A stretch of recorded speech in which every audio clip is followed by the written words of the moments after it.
Hi అండి, welcome back to my channel మా ఇంటి అభిరుచి.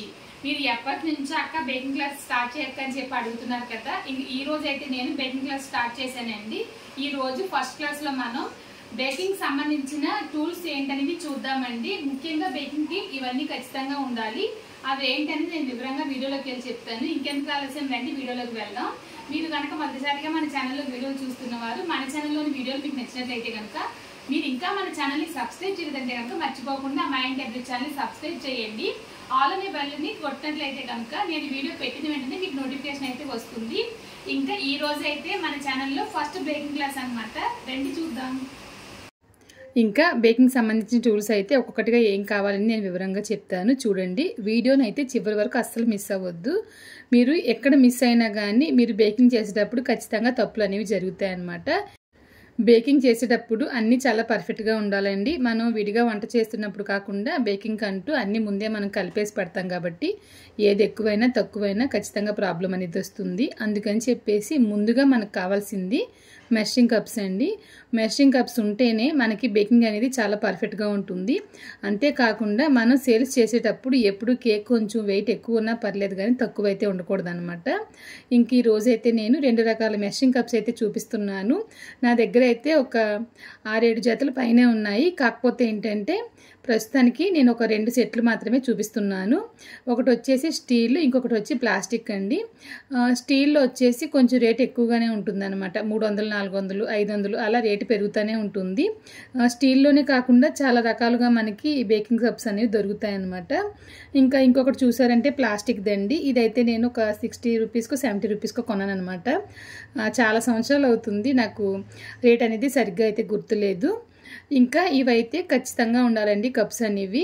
ఇది ఎలా అంటే 1 కప్పు, తర్వాత 1/2 కప్పు, 1/3 కప్పు, తర్వాత 1/4 కప్ అనమాట. మెషరింగ్ అనేది చాలా పర్ఫెక్ట్గా ఉండాలండి. పర్ఫెక్ట్గా ఉన్నప్పుడే మనకి ఈ బేకింగ్ అనేది నేను ముందే చెప్పినట్లు చాలా చక్కగా అయితే వస్తుంది. మీరు బడ్జెట్ తగ్గట్లుగా మీకు కావాలనుకుంటే కనుక స్టీల్ తీసుకోవచ్చు, లేదంటే కనుక ప్లాస్టిక్ తీసుకోవచ్చండి. ఆల్రెడీ మన ఛానల్లో నేను బేకింగ్ చేసేటప్పుడు ఏ విధంగా మెషరింగ్ చేయాలని చెప్పేసి వీడియో పోస్ట్ చేశానండి. వీడియో లింక్ వచ్చేసి డిస్క్రిప్షన్లో ఇస్తాను. అంతేకాకుండా ఇంకొక బేకింగ్ క్లాస్లో దాని గురించి కూడా వివరంగా చెప్తానండి. ఇంకా బేకింగ్ కప్స్ తర్వాత ముఖ్యంగా మనకు కావాల్సింది స్పూన్స్ అండి. ఈ స్పూన్స్ ఉంటేనే మనం బేకింగ్ పౌడర్ కానివ్వండి, బేకింగ్ సోడా కానివ్వండి, కోకో పౌడర్ లాంటివి వేయడానికి ఈజీగా ఉంటుందన్నమాట. ఇది కూడా మనం ఎప్పుడు ఎలా పడితే అలా వేయకూడదండి. మెషరింగ్ అనేది చాలా ఖచ్చితంగా అయితే చూసుకోవాలి. ఇందులో కూడా మనకి ప్లాస్టిక్లో ఉంటుంది, స్టీల్లో ఉంటుంది. స్టీల్లో అయితే మనకి 4 స్పూన్లే వస్తాయి. అదే ప్లాస్టిక్లో అయితే 1 టేబుల్ స్పూన్ నుంచి 1/2 టీ స్పూన్ వరకు వస్తుంది. టేబుల్ స్పూన్కి టీ స్పూన్కి చాలామంది కన్ఫ్యూజ్ అవుతూ ఉంటారు. నేను వివరంగా ఒక్కొక్కటి చెప్తా ఉంటాను. మీరు వీడియోని వచ్చేసి స్కిప్ చేయకుండా చూడండి. ఇంకా వీటిని కూడా మీరు ప్లాస్టిక్లో కావాలంటే ప్లాస్టిక్లో తీసుకోవచ్చు, స్టీల్లో కావాలంటే స్టీల్లో తీసుకోవచ్చు అనమాట. మీ బడ్జెట్ తగ్గట్లుగా మీరు తీసుకోవచ్చు. ఇంక తర్వాత మనకి కావాల్సింది ఏంటంటే స్పాచులా అండి. స్పాచులా ఇంకా ఆయిల్ స్ప్రెడ్ చేసేది. ఈ 2 నేను సెట్గానే తీసుకున్నాను. మనకు కావాలంటే విడివిడిగా కూడా ఉంటాయి. నేను బేకింగ్ స్టార్ట్ చేసే కొత్తలో ఇవి తీసుకున్నాను అనమాట. కానీ పెద్దగా వాడలేదు వాటిని, నేను పక్కన పెట్టేశాను. తర్వాత అయితే నేను పక్కన చూపిస్తున్నాను కదా, ఆరెంజ్ కలర్ది, పింక్ కలర్ది ఈ స్పాచులాస్ అయితే తీసుకున్నాను. ఎప్పటి నుంచో నేను ఇవే వాడుతున్నాను అనమాట. ఇరిగిపోయినా కూడా ఇవే వాడుతున్నాను. ఎందుకంటే చాలా కేక్స్కి నాకు ఇది బాగుంది అనిపించింది. అంతేకాకుండా ఇది ప్రైస్ కూడా ఎక్కువ ఉంటుందండి. పెద్దదైతే 370కి ఎంతకో కొన్నాను. సిలికాన్, ఫుల్గా సిలికానే అనమాట. నేను కుకింగ్ వీడియోస్ కూడా ఉపయోగించడం వల్ల దాని పని అలా అయిపోయింది.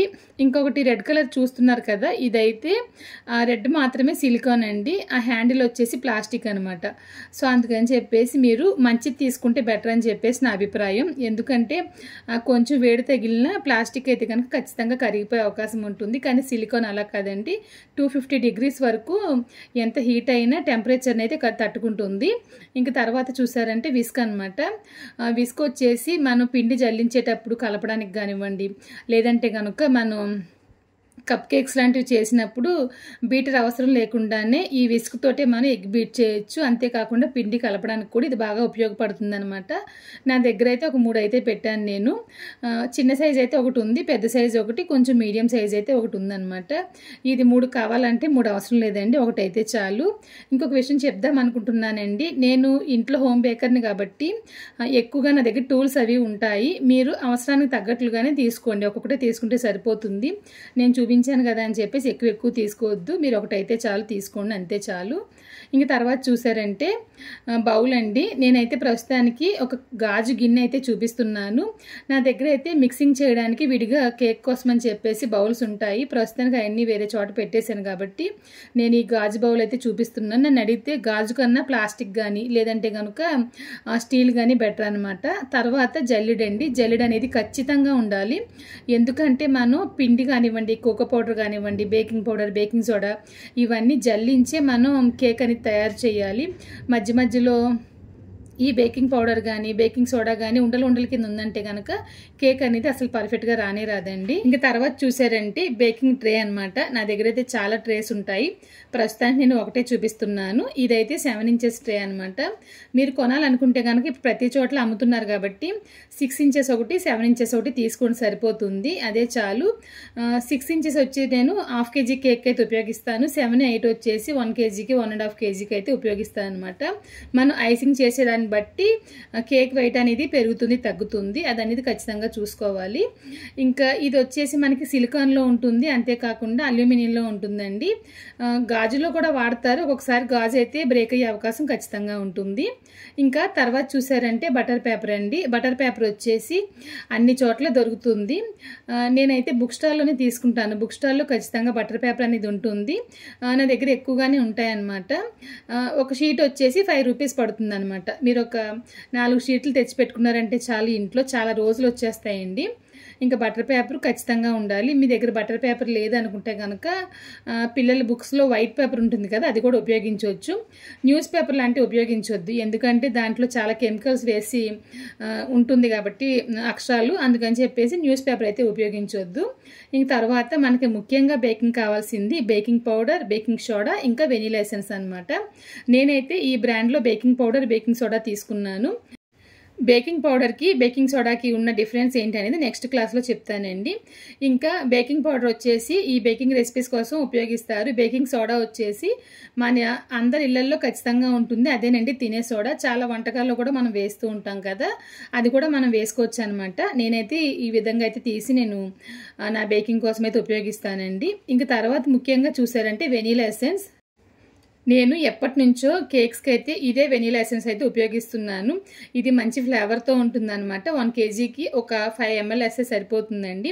నేనైతే పెద్ద బాటిల్ తీసుకుంటాను, ఎక్కువగా బేకింగ్ రెసిపీస్ చేస్తాను కాబట్టి. మనకి ఆన్లైన్లో అయితే చిన్న బాటిల్ కూడా దొరుకుతుంది. కాకపోతే ఏంటంటే పెద్ద బాటిల్ తీసుకున్నప్పుడు ఏంటంటే మనకి లాభమేనండి, నష్టం అయితే ఎక్కడ ఉండదు. అది కూడా ఎక్కువగా చేసే వాళ్ళకైతే లాభం అనమాట. నేను వచ్చేసి ఆన్లైన్లో అయితే తీసుకోను, నేను బేకింగ్ ప్రొడక్ట్స్ తీసుకుంటాను కదా, అక్కడైతే తీసుకుంటాను. కలర్ వచ్చేసి ఈ కలర్లోనే ఉంటుంది. ఈ వెనీలా ఎసెన్స్ వచ్చేసి కేక్స్కి మాత్రమే ఉపయోగించాలంటే ఏం లేదండి. విప్పింగ్ క్రీమ్ వచ్చేసి చాలా వరకు వెనీలా ఫ్లేవర్లోనే ఉంటుందన్నమాట. ఒకవేళ సరిపోలేదు అనుకుంటే కనుక దీంట్లోంచి ఒక 2-3 డ్రాప్స్ వేసి మనం విప్పింగ్ క్రీమ్ అనేది బీట్ చేయొచ్చు. స్మెల్ అయితే చాలా బాగుంటుంది, టేస్ట్ కూడా చాలా పర్ఫెక్ట్గా అయితే ఉంటుంది. ఇంక తర్వాత చూసారంటే కనుక ఐసింగ్ నైఫ్స్ అండి. ఇది ఉంటే కనుక కేక్ ఐసింగ్ చేసినప్పుడు చాలా స్మూత్గా అయితే వస్తుందన్నమాట. ఇవైతే చాలా సైజుల్లో ఉంటాయండి, మనకి వీలుగా ఉండే సైజులో అయితే తీసుకోవాలి. నాకైతే బ్లాక్ బాగా వీలుగా అయితే ఉంటుంది.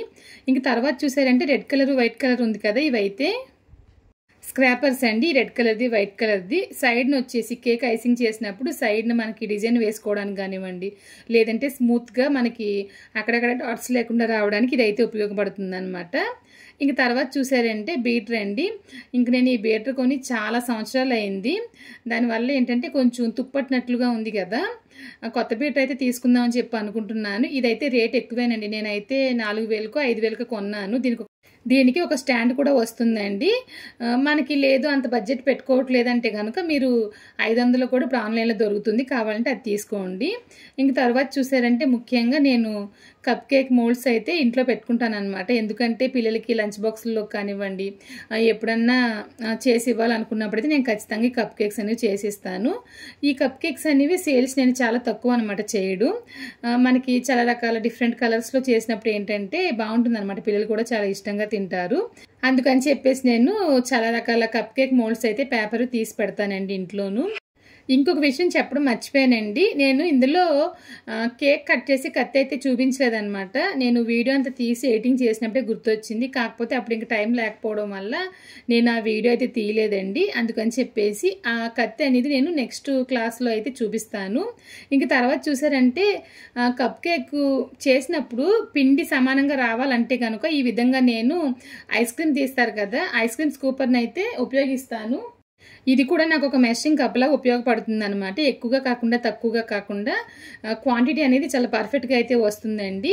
ఇంక ఇది కూడా అయిపోయింది. ఈ రోజు అయితే ఇవేనండి బేకింగ్ సంబంధించిన టూల్స్ అయితే, వేరే ఇంకేమీ లేవన్నమాట. మీకు చాలా వరకు అర్థమైందని చెప్పి నేను అనుకుంటున్నాను. ఈ రోజు బేకింగ్ క్లాస్ లో ఏమేమి కావాలి బేకింగ్ అని చెప్పేసి చూసారు కదండి. మీకు చాలా వరకు అర్థమైందని చెప్పి అనుకుంటున్నాను. ఒకవేళ అర్థం కాకపోతే కనుక మీరు నన్ను కామెంట్ లో అడగండి, ఖచ్చితంగా నేను మీకు రిప్లై అనేది ఇస్తాను. ఇంకొక బేకింగ్ క్లాస్ లో మళ్ళీ కలుద్దామండి. Thank you.